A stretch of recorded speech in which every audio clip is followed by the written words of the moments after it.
आप सभी को प्रणिपात। मैं द्वारकाधीश आप सभी के समक्ष आया हूँ।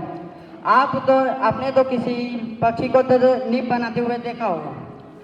वह कैसे कठिन परिश्रम कर करके अपना नींव बना देती है और अपने संतान की सुरक्षा के लिए वह घर बनाती है।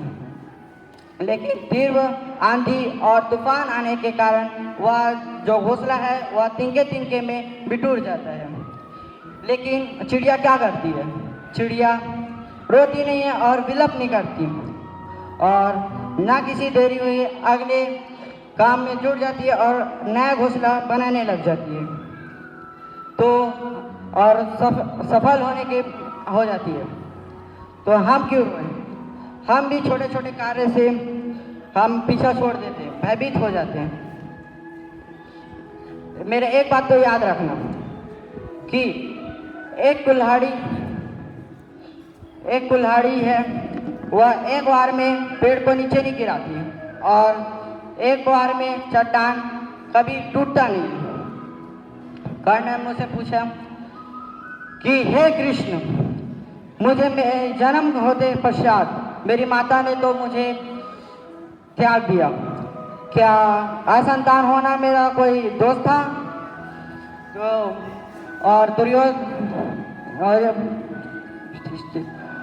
द्रोणाचार्य ने तो मुझे शिक्षा नहीं दी क्योंकि मैं उनके नज़र में क्षत्रिय नहीं था। परशुराम ने मुझे सिखाया लेकिन उन्होंने मुझे श्राप दिया कि अगर तुम्हें उस वक्त जब अपने विद्या का प्रदर्शन करोगे उस वक्त तुम भूल जाओगे। और मेरा द्रौपदी के स्वयंवर में बहुत अपमान हुआ। माता कुंती ने अंतिम समय में मेरा जन्म रहस्य बताया और सब कुछ जो दिया है मुझे युधिष्ठिर ने दिया है। इसलिए मैंने युधिष्ठिर की तरफ लड़ूं तो गलत क्या है? और फिर उसी बात मैं जवाब दिया क्यों? और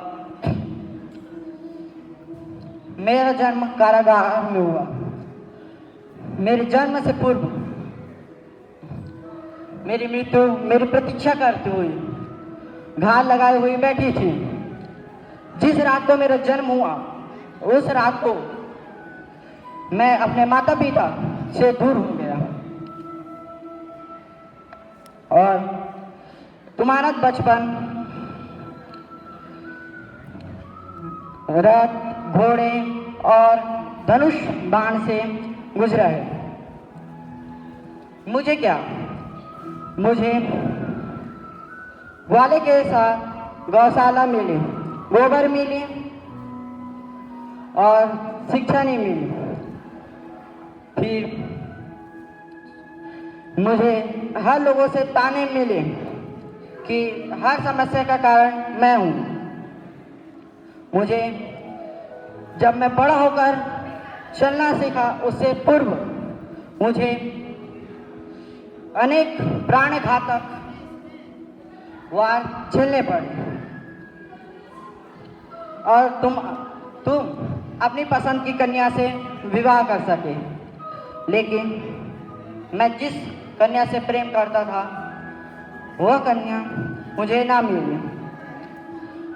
वो कन्या से विवाह करना पड़ा जो मुझे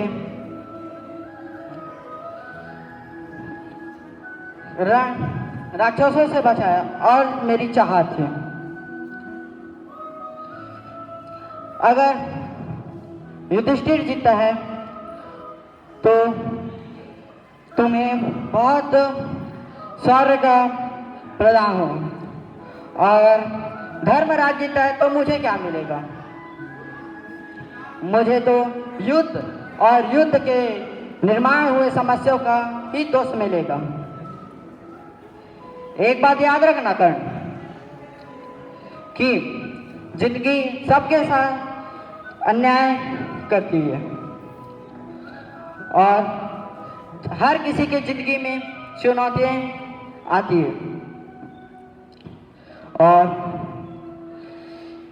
जिंदगी में कभी भी अन्याय नहीं करती।